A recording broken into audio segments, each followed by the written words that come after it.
สบายดีพี่น้องเขาต้องหากับสู่ช่องทิปแชนอลด้วยพี่น้อง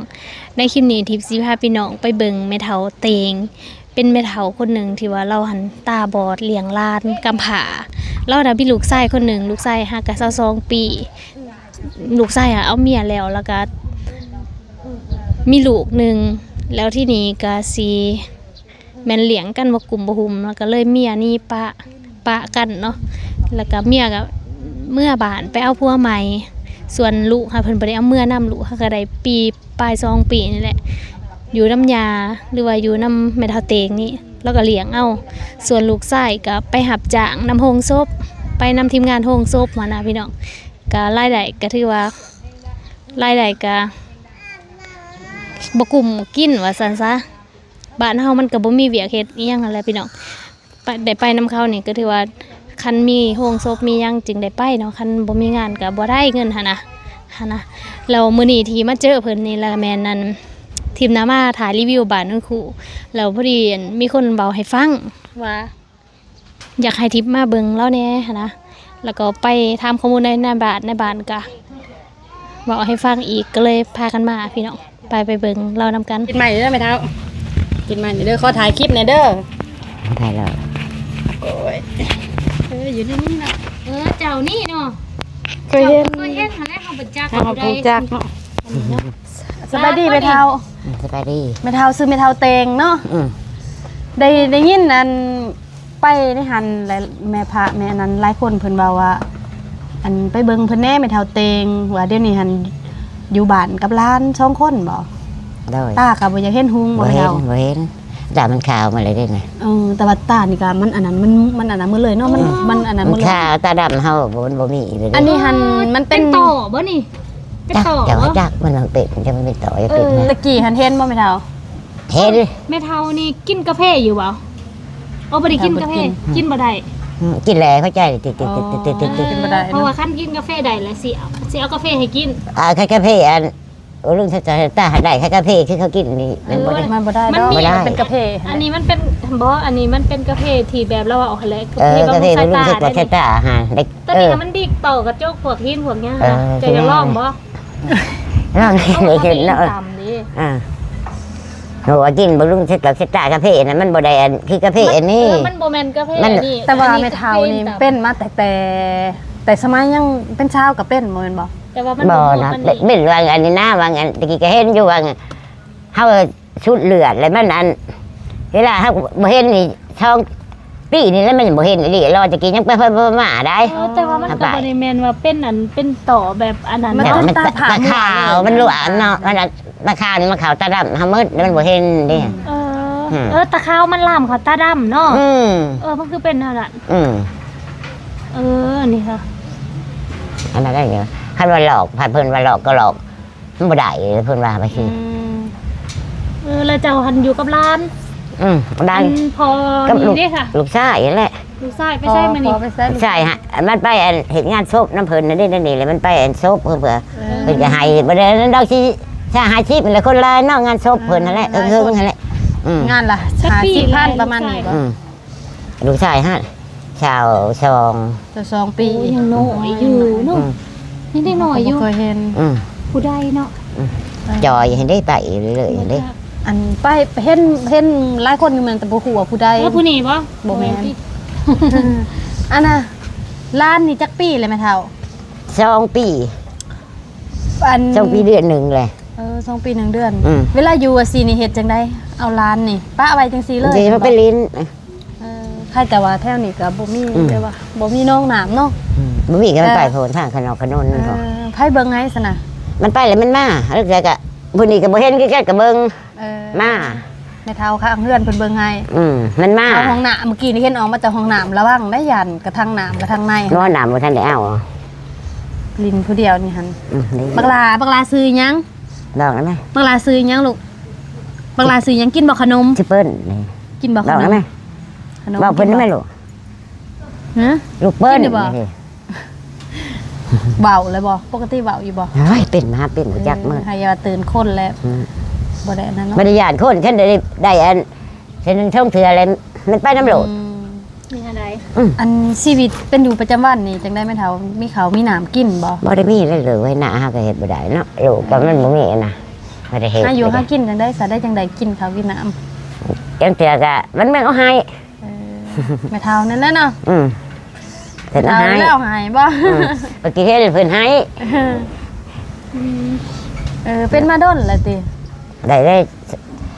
อันนั้นเดือนชาอันนี้นะได้เราชาไปเดือนชาไปเดือนเลยเด้ตะกี้หาจะเห็นอยู่ไป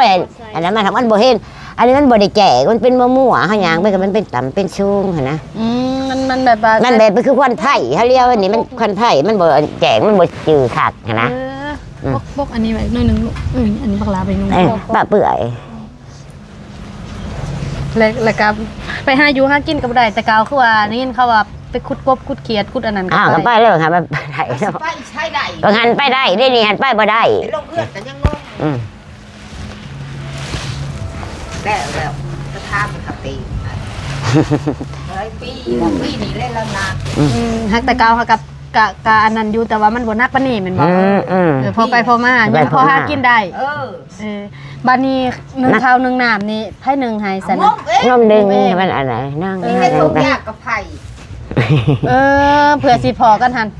ทุกอย่างอยู่ตรงนี้ก็ไผอยู่ตรงนี้ หวานแจ้งซะเฮ้ย แล้ววันนี้อันนึงอยู่เทิงหมู่บ่เขานี่ หนึ่งอยู่เท่า คืนกับเอ็กนี่แล้วหาย อ หายพันเอ็กกับโบเห็นหงคือกันไหนก็ไปได้ ไม่เท่ากับบ่เห็นหุงอ่ะพ่อ เราผัด กว่าลาว เราผัดไทยได้กะเราฮะ เอาว่าบ่จือคนถ้าว่าเขาเห็นได้ เราผัดตาละไทย ไม่เท่านี่บ่เห็นเลยเนาะ บ่เห็น มันเป็นฉลัวอยู่ แต่ว่าว่าคนพิการซะ เป็นฉลัวอยู่เนาะ หน้าหันมีเนาะแต่ว่าเฮ็ดบ่ได้ นี่ นี่เห็ดบ่ได้ว่าพี่น่าเห็ด ลูกชายไปหาเงินหาค่ำก็ได้มาให้อยู่ ได้ก็เพราะสนั่นแล้วแกเก็บหาแบกแหวนกันเมืองเขาเนาะ แต่หัน เปียกบ้าน แค่นี้ กันเมืองก็ยังได้เสีย บ่ แม่น ได้ บ่ เสีย บ่ได้เสีย หนักเป็นหา600,000คือทางอ่ะ เพิ่นทางเพิ่นบ่ได้กินเสีย ประกันภัยนี่ ถ้า เสี ป ย ระกัน บ่ ภัยได้เสีย เสียไว้ได้ประกันภัยสำคัญ เสียแล้วประกันภัยเสีย ไปเดือนหนึงได้50,000บ่ จักแล้วให้ลูกแต่10แต่20ให้เราว่าสิซัก จักได้เท่าใด จังไดเท่าใด กับพอก็ยังถือว่าเป็นวัยรุ่นอยู่เนาะ แม่ก็บ่จัก ไปเรื่องของป่าเบียร์ป่าเนี่ยจะไปรุ่นแห้งไปลิ้น ก็สิก็สิได้แน่บ่ได้แน่เนาะ จักไรสำได้ อะไรทันได้ ลูกกับไผมาไผกับปอนหายผู้หาผู้ซิบ ลูกนี่ได้ยินแต่ว่าผู้ได้มาได้ขนมเพื่อนดอกเพื่อนดีเพื่อนบุญเพิ่นก็เอามาแบ่งให้แม่นบ่ก็แสดงว่าเดี๋ยวนี้หันแม่นี่หาอยู่หากินบ่ได้แล้วเนาะแล้วก็มีแต่ไทบ้านไทเมืองสวด ถ้าแบบเรื่องให้ พอได้กินเนาะไข่ดอกล้านก็คือสิเลี้ยงง่ายเนาะคือสิหูจักความอยู่ ดื้อ หรือว่า ดื้อแท้ เพื่อบ่ให้แม่เขาไปเลี้ยงซะ มันบอก ๆแม่มันบ่เอา แม่บ่ จะเป็นบ่ได้โถมันบ่เอา แม่หันคนจักปีแม่ครับใหญ่บ่ จะบ่ได้ใหญ่เลยก็สิทำกันนี่เนาะ ชาวป้าย ชาวปลาย ชาวป้าย กันแห เด็ ละ กชาวแปด เอาแม่เมียหันแกกว่าผู้ว่าบ่โอ้ เกก็ จะเป็นแปล แต่ ว่า ว่าป้ากันแล้วแหละลูกพัดบ่เอาเมื่อนํเนาะ เมื่อ ป้าไว้ให้ยา แล้วเมื่อ ยันยาบ่มีผู้อยู่นำเด้ ยาเงา ก็มันเมื่อเ วันนี้ให้ไปจะเรียกจอดไปแล้วก็ไปตื่นมาเมื่อเช้าไป ชักวันเมื่อก่อนเล่าพอได้แค่ลานน้องกิน บาดเมืองเอาให้เนาะพอได้กิน บ้านน้ำเมืองว่าว่าฉันซัก เห็นเมืองเบิ้งน้องท เขามีแต่เล่าหันกะเฮินแล้ว แม่นแล้วเนาะแต่ลำพังหนึ่งข้าวหนึ่งน้ำซื่อๆก็ยังกาแฟกับอันย่างจนบ่จิกันได้จังหูว่ามันสุกมันขึ้นมัน เอานี่แล้ว งุ่ม เอามันกุ่มแล้ว แต่ว่าพื้นไผ่ว่าสิก็เป็นตาเป็นห่วงอยู่ได้เนาะดังพัดดังอยู่เทิงอีก ำ โอ้แล้วฟื้นหันแม่เฒ่าเอาขึ้นไปให้ เล่าเอาเองพันให้เล่าเรา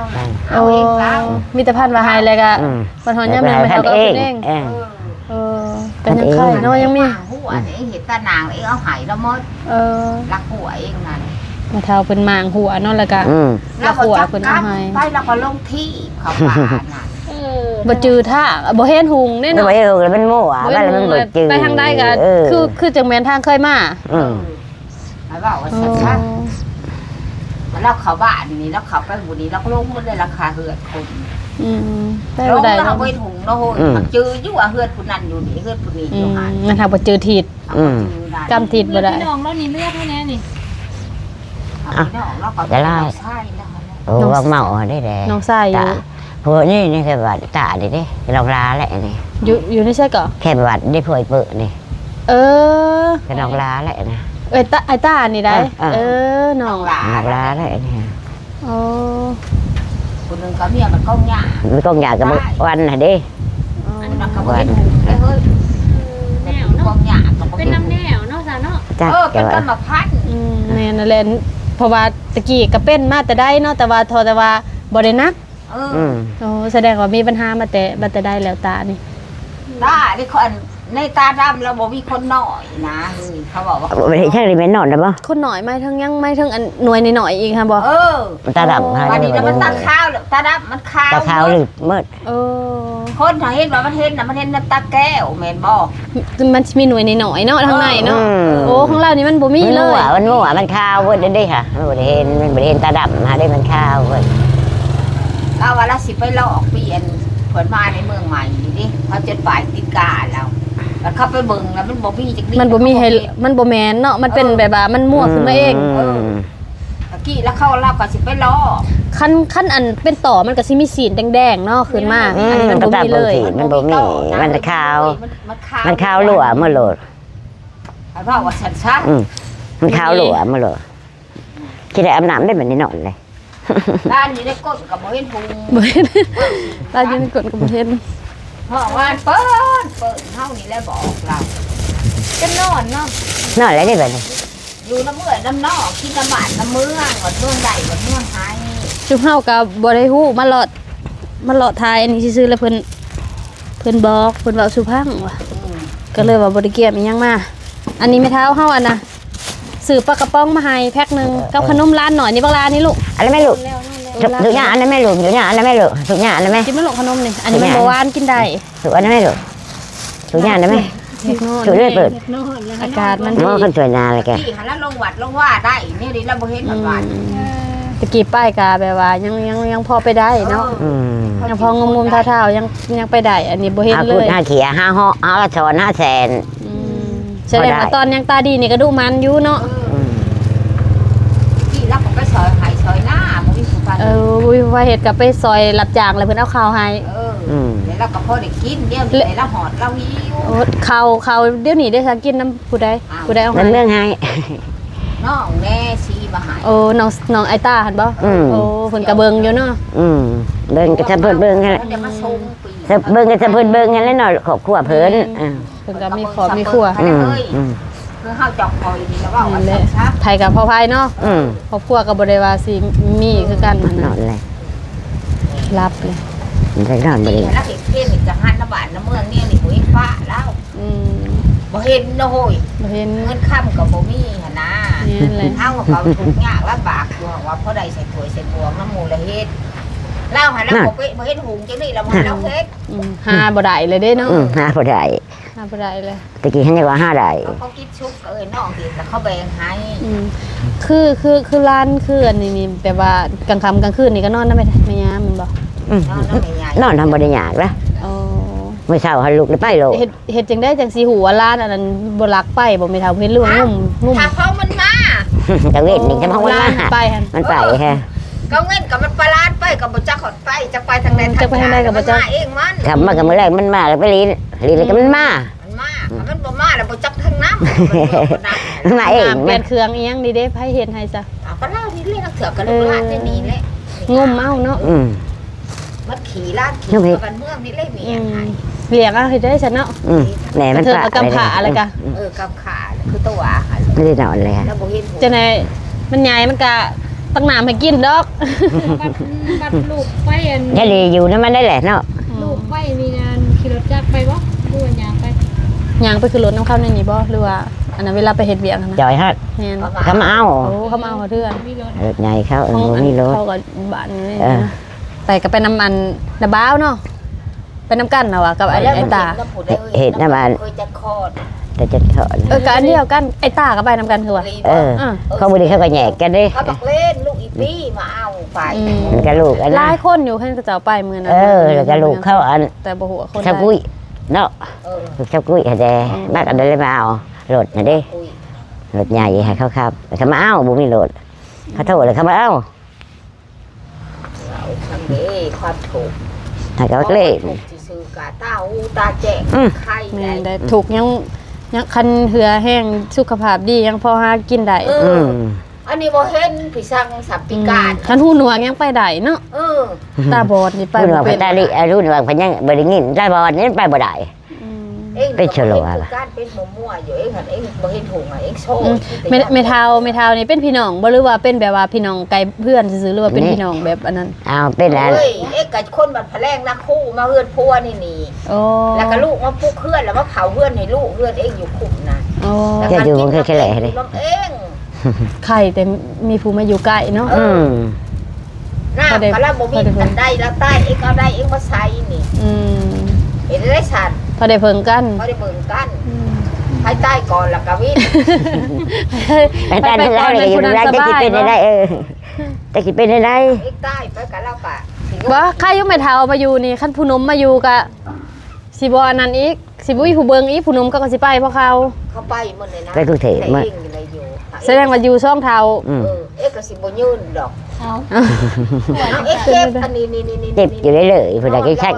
ชักยาอยู่ตลอด ชักยาตลอด จะไปกินกาแฟอยู่บ่ ก็ไปเจ็บก็กิน นักกินเลยกินกาแฟเจียวเจียว เจ๊เฮิบก็กินบ่ ฮะ กินกาแฟเจ๊เฮิบ เออ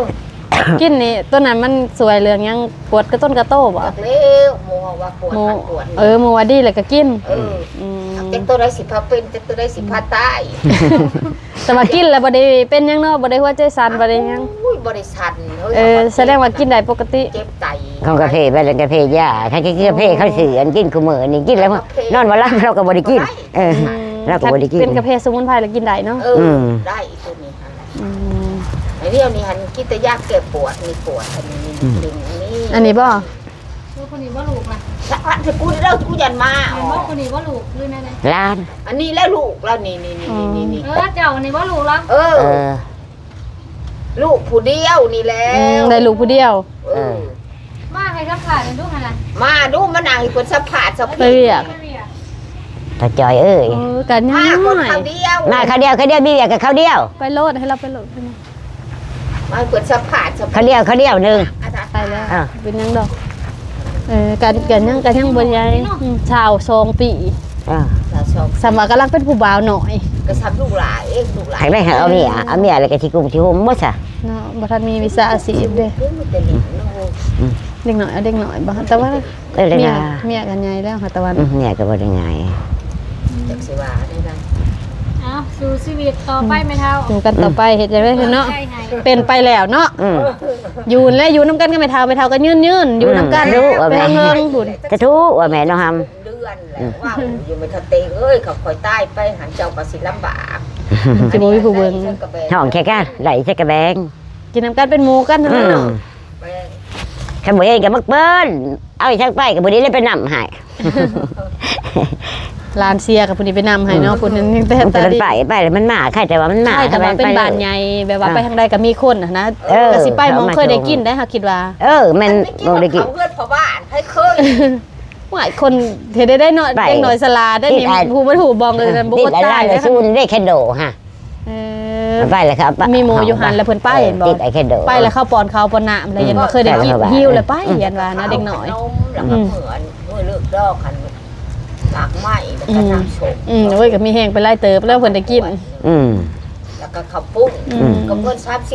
30,000มาผัดไข่สักพอดีไปซื้อยาเงิน30,000 โอ้ยลมจังหน่อยหนาวจังหน่อยหอนจังหน่อยหอนจังหน่อยหนาว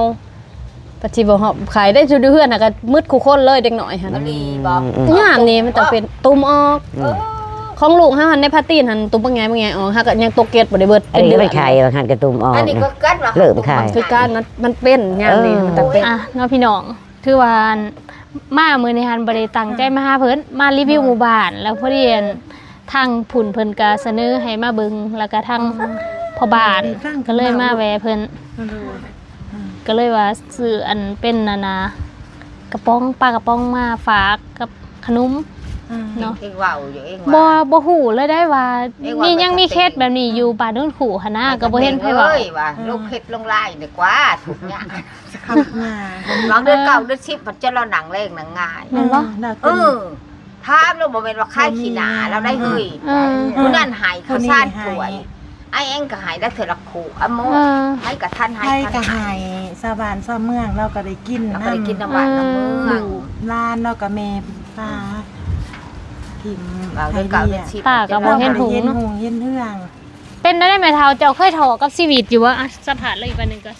เคยถออยู่บ่ ไม่บ่ว่าเรื่องถ่อว่า เบา แม่ เบิ่งอัน เพราะว่า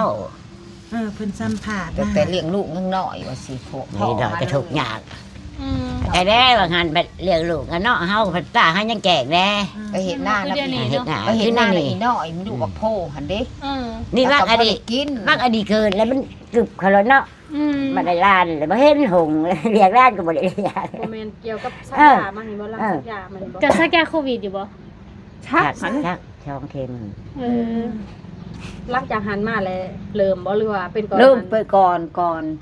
เป็นปกติของ ก็ เรา เห็นอันแต่ก่อนน่ะก็เห็นอยู่มันหนังเนาะ แต่ข้าวอันเขามาลง มัน ใน เป็น เมือง น้ำ ใหม่ อายุเฮานี่แหละ อันเขาสิหลอกตาหันอีละอีน้อยพาเราไปเจ้าเข้าไปตีนกาบัดไปเบิ่งเลยหน่อยตาแล้วขาวเมิน มันข้าว แล้วเขาเลยยา แล้วเขาว่าเพิ่นกวนเพิ่นว่าแท่งตานำแท่งตาเจ้ามันคุ้นว่าว่าแท่งตาใหญ่นี่นะ เพิ่นว่าเส้นตามันหนามตามัน ใหญ่ ใหญ่ เลย เลยเห็นกับไปการเชียร์คือเก่า อืม เพิ่นก็บ่เลยไปได้ลอกให้เล่า อืม เขาให้หูจักไปต้องขุนหาย ไข่แต่ว่าล้านก็เลี้ยงบ่อย่างเนาะ บ่ได้ย่าง คนหมายไป มัน น้ำ จะ ไผ กิน ก็ ดี ไป ไม่ใช่มันก็ไป กินหยัง แบบน้ำเมืองนี่แหละกินฉัน กินหยังก็กินกินตำบักหุ่งก็กิน กินได้เบิ แก ด บอก กิน ผิด ได้ กระ เบิ จั ด บ เกลือเกียกินได้เบิดผู้นี้ได้ดูดเขานี่เป็นแนวเขาว่าถูกเนาะถูกกระเดียงจุ่มถูกน้ำคนกับคนหูดูแลเทวดานี่ บ่ เบิ่ง มี ดู เทวด เจ้าอยู่บ้านนี่บ่ ค่อยคน บ้าน ตา เช เซ่ ละบัม เออจะบ่มาเข้านอนขู่เขาอยู่เข้านอนขู่เออ เอาลูกไผ่วันน่ะได้ถิก บ่ นี่เมียบักลาด เมี นี่ ย ฮะ ลั่นนะค่อยคนปากเซ่ นั่นแหละเนาะพี่น้องมื้อนี้ก็มาเบิ่งแม่เฒ่าเตนเนาะถ้าผู้ใดอยากซอยเราก็สามารถซอยเราได้ผู้เฒ่าตาบอดก็ว่าได้บ่เห็นหุงเลี้ยงหลานผู้เดียว เพิ่นเบา ลูกชายก็มีลูกชายอยู่แต่ว่าก็ยังหากินก็ยากๆอยู่เพราะว่ามันบ่แม่นเวียกหลายๆสูงเนาะ โดย คือเฮาที่มาซอยเราก็บ่ได้ว่ามีอิหยังดอกแต่ว่าคิดแต่ว่าตัวเองยังหาได้กว่าเราหั่นนะนี่เราก็สิจำกัดกว่าเนาะ โดย แม่ แม่น ซอยหลายก็บ่ได้เฮาก็ยังบ่ได้ว่าอันมีอันนั้นนะสวยสำกำลังเท่านี้แหละถ้าผู้ใดอยากซอยเนาะก็สามารถสวยเป็นเขาเป็นหนามเป็นอีหยังที่เราหากินบ่ได้นี่แหละเนาะผู้เฒ่าขนาดว่า ดวง แม่ พ่อน กับเพิ่นมามอบได้ เออเนี่ยพ่อก็มาให้ อีกพงแมน เออ สุดที่นอนเพิ่นก็ให้เนาะพ่อเอ็ด เดี๋ยว นี่ ขอเอ็ดเหมือน เพิ่ เด็ น ก ก็ให้ เนี่ยพ่อก็มาให้ อีกพงแต่งนัวทงน้อยๆสุดสาดแน่ เนาะ กระตอกกระติกแล้วก็ อืม แล้วก็เบาแบบนั้น พวก มาซอยเด้อ พวกอันเครื่องใส่จำเป็นหั่นแหละเนาะเครื่องใส่ของเฮือนอันที่เราหากินบ่เป็น ข้อน้ำเห้าไปง่วง ดาบ่มี มันบ่มีเนาะ บางเทื่อก็ไปพุ่นได้เฮือนคอยพวก เออ พวก เป่าพื้น เป็นว่านี่คอ เป่า เกลื พื้น อ กับ นี่ เขามันเป็นนักอันในใจเราหันเราก็จะได้ข่าวได้กิน อยากได้เขาเนาะ โดนเพิ่นมาซอยมาซอยแต่ตามที่เพิ่นมีนี่แหละเพิ่นก็ตามเพิ่นมีเพิ่นก็ยังบ่นี่ อืม นั่นแหละเพิ่น เอา มา เงินทำกันเราก็อยากได้อยู่เขาได้ซื้อให้เรา ให้ร้านกิน พอได้ซื้อให้ร้านกินเนาะ พอได้ซื้อให้ร้านกินมื้อน่ะก็แต่ด้นน่ะเนาะประมาณเดือนป้าย2เดือนแหละเนี่ยปล่อยเฮ็ดเพิ่นก็มาแล้วก็ให้เงิน100,000พอได้ซื้อให้ร้าน นี่ตลาดมานี่แน่ แม่นตลาด บ น้ อ อก ย เป็นบ่เป็นตลาดมานี่มันนี่ก็เต้นเพิ่นเปิดเพลงให้เต้นแล้วก็ไปจองเอาให้หมู่อ่ะเพิ่นบ่ให้ได้ตาน่ะใจดำก่อยได้อีดูล้านก่อยดึงเต้นได้เต้นเอาเต้นก่อยแม่ ครอบครัวครอบครัว ก่อยก็เลยว่านี่เด้อน้องร้านพุ่นร้านนี่พ่อแม่นี่ก็ป้าก็ว่าทิมซะโมงพ่อแม่มันหาทิมไปเอาผัวใหม่แล้วก็ป้าให้แม่ย่าเลี้ยงตาบ่เห็นฮงแล้วก็จ้ะแต่ว่านี่หมู่หันกับปีงเดียวเต้นไปเต้นมากระจองเอาปีงหมู่ช่องสียาคันแหละเมื่อเช้านี่ไปห้านค่ะบ่ได้มีเงินดอกก็ไปยื่นให้บ่มีน้ำตาได้ย่าแต่ยาเดก็จับขนมให้อยากได้อีหยังเขาทำอยากได้ขนมให้แห้งเบาเป็น เบาเป็นไปน้ำไผ่กับป้ายแต่เด็กถามว่าคนจีนมาจับเอากับน้องพอดีตายเลยนี่ตายโดดสีเหยียบโดดสีส้นอยู่ใส่กับประจักษ์แล้วหายเงินนะเด้อ50,000ล่ะเป็นหายเงิน เขาบอก แล้ว เขาได้เพื่อน นี่เป็น นี่ หาย หากับ เอ นี่ อแน่ หาง ใช้เวลาอย่ามีเป็นดีให้รับให้รู้ เบาใส่ ไว้ตัวกระจายให้มันยืน แน่ มันขันยืน เมืองซอยกัน ซอย บักอันนี้ก็มันใหญ่มากมันเป็นคนหูผู้ดี ยายมันดึง มาวันนี้ไม่ ไม่ให้เพิ่น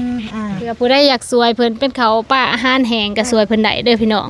ผู้เฒ่าหากินบ่เป็นแล้วเนาะขนาดเฮานี่ก็ยังวัยรุ่นก็ยังหากินอย่างๆอยู่เนาะ อันนี้เรา